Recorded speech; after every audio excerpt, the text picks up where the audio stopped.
Hello दोस्तों। आज हम बात करेंगे कि कोई भी अगर लेदर स्विचेस आपको भेजने हैं, लेदर शीट अगर आपको भेजनी है, तो आज एक पार्सल हमारे पास में आया हुआ है। मैं इस पार्सल के थ्रू आपको एक एग्जांपल देकर, उदाहरण देकर आपको समझाऊंगा कि कैसे किसी भी लेदर के पार्सल्स को या फिर एक रोल किए हुए पार्सल का वॉल्यूम कैसे निकालते हैं, या फिर एक रोल को कैसे हम एक्सपोर्ट करते हैं। आज उसके बारे में मैं आपको जानकारी दूंगा, बताने की कोशिश, समझाने की कोशिश करूंगा इस चैनल के थ्रू। तो मैं इस माइक को यहाँ पर अपने कॉलर पर लगा लेता हूँ। अगर आवाज में कोई दिक्कत आए तो आप बताना। तो सबसे पहले जब हमारे पास इस प्रकार का एक रोल का पार्सल आ जाता है, तो हमारे पास सबसे बड़ा चैलेंज ये होता है कि इसका वॉल्यूम कैसे निकालें, इसका हम वेट कैसे करें। इसका हमने वेट किया, तो इसका वजन तराजू पर रखने के बाद जब किया तो इसका वेट था 1.7 kg। अब इसका एक्चुअल वेट हम कैसे करें, कैसे इसका खर्चा निकालें या इसका फ्रेट कैलकुलेशन करें। तो सबसे पहले दोस्तों मैं आपको बता दूं कि वॉल्यूम कैलकुलेशन करने के लिए हमें एक इंची टेप की और इसे सेंटीमीटर में कैलकुलेशन करने की जरूरत होती है। इसमें 3 कैलकुलेशन होते हैं। किसी भी पार्सल की जो लंबाई है, जो लेंथ है, उस लेंथ के बारे में हमें पता होना चाहिए कि पार्सल की लेंथ कितनी है। फिर जब हम किसी भी रोल की वॉल्यूम करते हैं, तो उसका उसकी जो ये गोला होता है, इस गोले की हम त्रिज्या को चेक करेंगे कि इसका वो कितना है। तो मैं उदाहरण के तौर पर आपको बता देता हूँ कि इस पार्सल की जो लेंथ है वो 94 सेंटीमीटर है। आप लिख लीजिए चाहो तो, ताकि आपको याद रहे। इसका जो फॉर्मूला है, लंबाई गुणा चौड़ाई गुणा ऊंचाई, लेंथ, ब्रेथ और हाइट, इन तीनों को गुणा करिए और 5000 से भाग दे दीजिए। ये इंटरनेशनल एक्सपोर्ट का कैलकुलेशन है। तो अभी हमने इस वाले पार्सल की जब लंबाई देखी, तो इसकी लेंथ 94 सेंटीमीटर की आ रही है।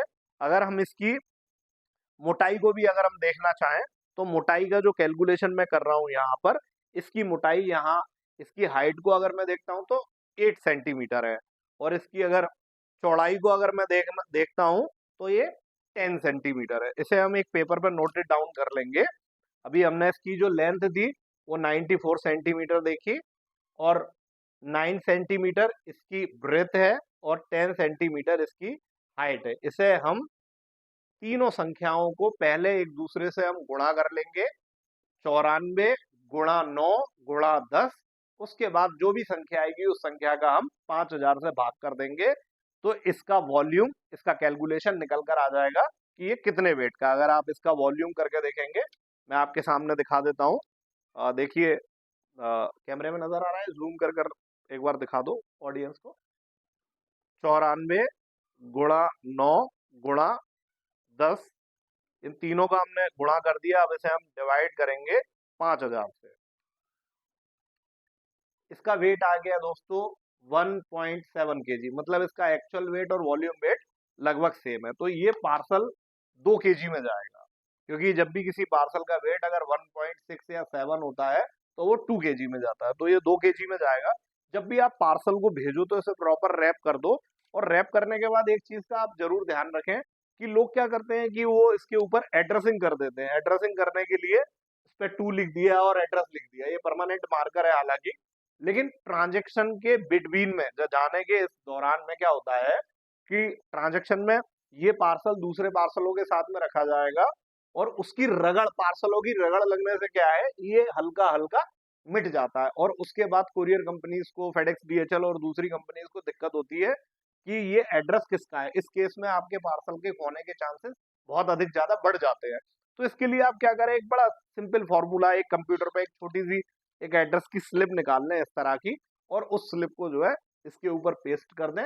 ये एक तो देखने में भी अच्छी लगती है, और हमारी कंट्री को ये रिप्रेजेंट भी करती है कि हम ओवरसीज, वर्ल्ड वाइड दुनिया में जो पार्सल्स भेजते हैं, वहां की कंट्री के लोग, वहां पर काम करने वाले लोग ये देखते हैं कि हम लोग कितने अवेयर हैं एक एक चीज के लिए, पैकिंग के लिए, एड्रेसिंग के लिए, पेपर वर्किंग के लिए। तो इस चीज का जरा ख्याल रखें आप।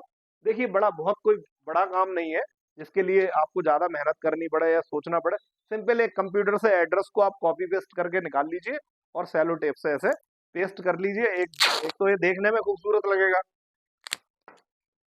हालांकि इसे मुंह से नहीं काटना चाहिए, लेकिन मैं डिस्कवरी देखता हूँ तो इंस्पायर होता हूँ उससे। और डिस्कवरी में क्या होता है कि कम से कम सामान में आप कैसे ज्यादा से ज्यादा और अच्छा काम कर सकते हैं। तो मैं ट्राई करता हूँ। हालांकि नाइफ मेरे पास रखा हुआ है, लेकिन मैं ज़्यादा देर का वीडियो नहीं बनाऊंगा, कम से कम टाइम लेकर आपको चीज़ें सिखाने की कोशिश करूंगा ताकि आपको कम समय में ही ज़्यादा इन्फॉर्मेशन मिले। दोस्तों अब देखो ये इसका जो अब एड्रेस है ये कभी भी पानी से नहीं छूटेगा, मॉइस्चर से या किसी की रगड़ से, परमानेंट, देखने में अच्छा लगेगा, प्रोफेशनल लगेगा। तो आप इस तरह से प्रोफेशनली आप काम को करेंगे तो ज़्यादा बेस्ट होगा। ये लिफाफा दे दे जरा कैमरामैन जी। मैं आपको दोस्तों बता देता हूँ कि अगर आपको इस पार्सल को अगर एज ए सैंपल भेजना है तो सैंपल भेजने के लिए आपको क्या किस किस चीज़ की ज़रूरत पड़ती है दोस्तों। ये मेरे हाथ में इसके पेपर है। इस सैंपल अगर इसे भेजना है तो सैंपल के लिए आपको 3 इनवॉइस की कॉपी चाहिए, एक पैन कार्ड की कंपनी के नाम पर जो भी कंपनी रजिस्टर्ड है उसका पैन कार्ड की कॉपी चाहिए, एक जीएसटी की कॉपी चाहिए और एक आईईसी की कॉपी चाहिए। और ये सारे पेपर मैं आपको दोबारा से बता देता हूँ।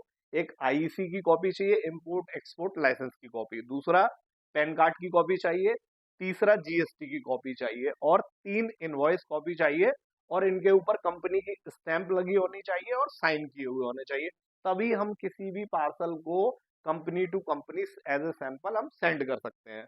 लेकिन अब आता है मुद्दा इस बात का कि कभी किसी के पास में अगर मान लो कोई एक्सपोर्ट के पेपर नहीं है या कोई चीज नहीं है, उसके लिए मैं आपको एक लॉजिकल फॉर्मूला बताता हूँ कि आप जल्दी से अगर आपको मान लो नया काम या नया सेटअप आप स्टार्ट कर रहे हो तो आपको क्या करना है, आप जो भी इनवॉइस क्रिएट करेंगे, जो भी इनवॉइस अब बनाएंगे आप, उसमें आप अपना आधार कार्ड और पैन कार्ड लगाइए और इनवॉइस को आधार कार्ड के अकॉर्डिंग बनाइए। जो आधार कार्ड पर जो भी आपका एड्रेस और आपका नाम है वो लिखिए, अपने शहर का अपने देश का नाम लिखकर नीचे अपना मोबाइल नंबर ईमेल आईडी डालिए और आधार कार्ड नंबर डालिए वहां पर। और जहां पर टर्म्स ऑफ डिलीवरी लिखा होता है, टर्म्स ऑफ डिलीवरी में आप ट्राई करिए वहां पर लिखिए, अगर मान लीजिए आप किसी कंपनी को भेज रहे हो तो आप वहां पर लिख सकते हैं गिफ्ट फॉर ऑफिशियल डेकोरेशन। आप वहां पर ये मेंशन ना करें कि सैंपल, अगर आप सैंपल मेंशन करेंगे तो वहाँ ऑब्जेक्शन आ सकता है। और इसकी जो इनवॉइस में जो वैल्यू बनाए आप कोशिश करिए कि 20,000 से कम की वैल्यू रखें, जिसके ऊपर ड्यूटी कम से कम लगने के चांसेस है और नहीं भी लगेगी। I am not damn sure, I am just guessing and advising you कि आप इस तरह से अगर इनवॉइस बनाएंगे तो इजीली आपका कोई भी लेदर का सैंपल जा सकता है। किसी भी रोल का आप वॉल्यूम निकाल सकते हो, एड्रेसिंग कर सकते हो, मार्किंग कर सकते हो। और इस तरह से दोस्तों आपका जो भी आपका लोकल अगर कोई एयरवेल है तो उस लोकल एयरवेल को आप काट कर लगाइए, फेडेक्स डीएचएल या जिससे भी भेजना चाहते हैं उससे पेपर लगाइए और बस इसे इसी तरह से पैक कर कर इस किसी भी एनवलप में आप इसे पैक कर दीजिए और इसके ऊपर इसे पेस्ट कर दीजिए। और दिल्ली के लिए या जो भी आपका ट्रांजिट पॉइंट है, दिल्ली, मुंबई, कैलकाटा, जहां पर भी आप है, जो भी आपकी लोकेशन का जो साइकिल है उस साइकिल पर इसे आप ड्रॉप कर दीजिए। आपका पार्सल इजीली एक देश से दूसरे देश तक, मैं तो इंडिया से हूँ इसलिए मैं आपको बोल रहा हूँ कि इंडिया से किसी भी कंट्री में आप इजीली इसे मूव करा सकते हैं। तो दोस्तों अगर मेरी ये वीडियो पसंद आई है, अगर आपको लगता है कि ये इन्फॉर्मेशन आपके लिए काम की है तो मेरे चैनल को आप सब्सक्राइब कर लें, ताकि मैं आपको और बहुत सारी चीज़ों के बारे में इस चैनल पे बताऊंगा और ट्राई करूंगा कि आपको कम से कम समय में मैं बताकर समझा दूं। अगर फिर भी कोई चीज़ आपको समझ में नहीं आई हो जो एक्सपोर्ट से या इंटरनेशनल से रिलेटेड है, तो आप मुझे किसी भी समय पर आप मुझे एक टेक्स्ट कर दीजिए मेरे यूट्यूब चैनल पर, मैं आपको रिप्लाई करूंगा। अगर वीडियो पसंद आया तो इसे लाइक कर देना।